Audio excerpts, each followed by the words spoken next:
ಶಾಸಕ ಮುನಿರತ್ನ ಬೇಲ್ ಅರ್ಜಿ ವಿಚಾರಣೆ ಹೈಕೋರ್ಟ್ನಲ್ಲಿ ನಡೀತಾ ಇದೆ. ಶಾಸಕ ಮುನಿರತ್ನ ಪರವಾಗಿ ಹಿರಿಯ ವಕೀಲ ಅಶೋಕ್ ಹಾರ್ನಳ್ಳಿ ವಾದ ಮಂಡಿಸ್ತಾ ಇದ್ದಾರೆ.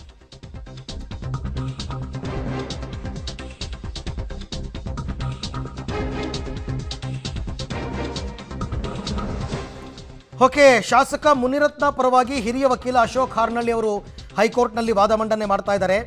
ಇದು ಮೇ 18ನೇ ತಾರೀಕು ನಡೆದಿರ್ತಕ್ಕಂಥ ಪ್ರಕರಣ. ಚಲುವರಾಜು ಅವರು ಆಡಿಯೋ ರೆಕಾರ್ಡಿಂಗ್ ಮಾಡ್ಕೊಂಡಿದ್ದಾರೆ. ಇದು ಸಾರ್ವಜನಿಕರ ಮುಂದೆ ನಡೆದಿರ್ತಕ್ಕಂಥ ನಿಂದನೆ ಅಲ್ಲ. SC/ST ಕಾಯ್ದೆ ಇದಕ್ಕೆ ಅನ್ವಯ ಆಗೋದಿಲ್ಲ. ಸೆಕ್ಷನ್ ಪ್ರಕಾರ ನಿಂದನೆ ಮಾಡುವಾಗ ಇಬ್ಬರಿಗಿಂತ ಹೆಚ್ಚು ಜನ ಇರಬೇಕು. ಶಾಸಕ ಮುನಿರತ್ನ ಪರವಾಗಿ ಹಿರಿಯ ವಕೀಲ ಅಶೋಕ್ ಹಾರ್ನಳ್ಳಿ ವಾದ ಮಾಡ್ತಾ ಇದ್ದಾರೆ. ಅಂದರೆ ಇಬ್ಬರಿಗಿಂತ ಹೆಚ್ಚು ಜನ ಇದ್ದಾಗ ಈ ಥರ ನಿಂದನೆ ಮಾಡಿದ್ರೆ ಅದು ಜಾತಿ ನಿಂದನೆ ಕೇಸು ಅಟ್ರಾಕ್ಟ್ ಆಗುತ್ತೆ ಸೆಕ್ಷನ್ನು. ಇಲ್ಲ ಅಂದರೆ ಆಗಲ್ಲ. ಇಲ್ಲಿ ಹಂಗಾಗಿಲ್ಲ, ಇದು ಜಾತಿ ನಿಂದನೆನೇ ಅಲ್ಲ ಅಂತ ಅಶೋಕ್ ಹಾರ್ನಳ್ಳಿ ಅವರ ವಾದ. ನೋಡೋಣ ಇವತ್ತು ಕೋರ್ಟ್ ಏನು ಹೇಳುತ್ತೆ, ಜಾಮೀನು ಕೊಡುತ್ತಾ ಇಲ್ವಾ ಅಂತನ್ಬಿಟ್ಟು. ಬಟ್ ಅಶೋಕ್ ಹಾರ್ನಳ್ಳಿ ಅವರ ವಾದ, ಏಕೆಂದರೆ ಅವರು ಸುಪ್ರೀಂ ಕೋರ್ಟ್ನ ಕೆಲವು ಜಡ್ಜ್ಮೆಂಟ್ಗಳನ್ನ ಉಲ್ಲೇಖ ಮಾಡಿದ್ದಾರೆ. ಯಾವ ಸಂದರ್ಭದಲ್ಲಿ ಜಾತಿ ನಿಂದನೆಯಾಗುತ್ತೆ, ಯಾವುದಾದ್ರೂ ಗುಂಪಿಗೆ ಈ ರೀತಿ ಅಂದಾಗ ಅದು ಜಾತಿ ನಿಂದನೆ ಅಂತ ಅನ್ನಿಸ್ಕೊಳ್ಳುತ್ತೆ. ಒಬ್ಬ ವ್ಯಕ್ತಿಯ ಮುಂದೆ ಈ ರೀತಿ ಮಾತನಾಡಿದಾಗ ಅದು ಜಾತಿ ನಿಂದನೆ ಅಂತ SC/ST ಕಾಯ್ದೆ ಅನ್ವಯ ಆಗಲ್ಲ. ಇದು ಬಹಳ ಸ್ಪಷ್ಟವಾಗಿ ಅಶೋಕ್ ಹಾರ್ನಳ್ಳಿ ಅವರು ಹೈಕೋರ್ಟ್ ಗಮನಕ್ಕೆ ತರ್ತಾ ಇದ್ದಾರೆ. ಈಗಾಗಲೇ ಅವರ ನ್ಯಾಯಾಂಗ ಬಂಧನ ಅವಧಿ ಆರಂಭ ಆಗಿರೋದ್ರಿಂದ ಜಾಮೀನಿಗೆ ಅರ್ಜಿ ಹಾಕ್ಕೊಂಡಿದ್ದಾರೆ ಶಾಸಕ ಮುನಿರತ್ನ ಅವರು. ಹಾಗಾಗಿ ಇವತ್ತು ಅವ್ರಿಗೆ ಗುಡ್ ನ್ಯೂಸಾ ಬ್ಯಾಡ್ ನ್ಯೂಸಾ, ಏನು ಹೇಳುತ್ತೆ ಕೋರ್ಟು, ಅಥವಾ ವಿಚಾರಣೆಯನ್ನು ಏನಾದರೂ ಮುಂದೂಡ್ತಾರಾ, ಇದೆಲ್ಲವನ್ನ ಕೂಡ ನೋಡಬೇಕು.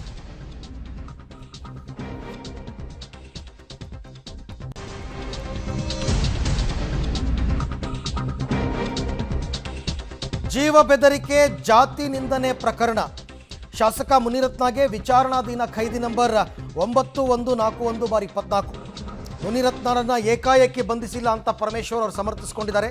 ಮುನಿರತ್ನ ಅವರ ವಾಯ್ಸ್ ಸ್ಯಾಂಪಲ್ ಕೂಡ ಪಡೆದು ತನಿಖೆ ಆಗ್ತಾ ಇದೆ. ಒಂದು ವೇಳೆ ವಾಯ್ಸ್ ಸ್ಯಾಂಪಲ್ ಪ್ರೂವ್ ಆದರೆ ಶಿಕ್ಷೆ ಆಗುತ್ತೆ.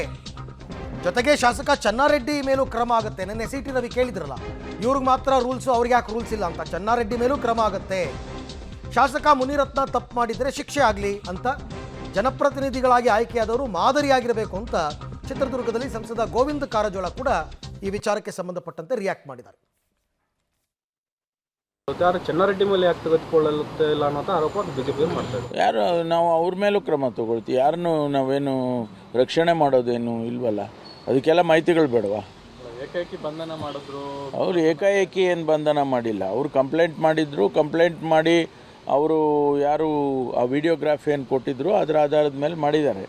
ಈಗ ಅದನ್ನೆಲ್ಲ FSLಗೆ ಅವರು ವಾಯ್ಸ್ ಇದನ್ನು ತೊಗೊಂಡಿದ್ದಾರೆ. ಈಗ FSLಗೆ ಕಳಿಸಿದ್ದಾರೆ. ಅದು ಬಂದರೆ ಮ್ಯಾಚ್ ಆದರೆ ಕ್ರಮ ಮುಂದುವರಿಯುತ್ತೆ.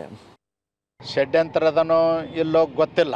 ನಾವು ಸಮಾಜ ಸೇವಕರಾದವರು, ಜನಪ್ರತಿನಿಧಿಗಳಾಗಿ ಕೆಲಸ ಮಾಡ್ತಕ್ಕಂಥವ್ರು, ಸಮಾಜದಲ್ಲಿ ಆದರ್ಶ ವ್ಯಕ್ತಿಗಳಾಗಬೇಕೇ ಹೊರತು ಸಮಾಜದಲ್ಲಿ ತಪ್ಪುಗಳನ್ನು ಮಾಡಿ ಅಪರಾಧಿಗಳಾಗಬಾರ್ದು. ಇವತ್ತು ಮುನಿರತ್ನ ಅವರು ನಾನೇನು ಮಾಡಿಲ್ಲ ಅಂತ ಹೇಳ್ತಾರೆ, ನಂದಲ್ಲ ಷಡ್ಯಂತ್ರ ಅಂತ ಹೇಳ್ತಾರೆ. ತನಿಖೆ ಆಗಲಿ.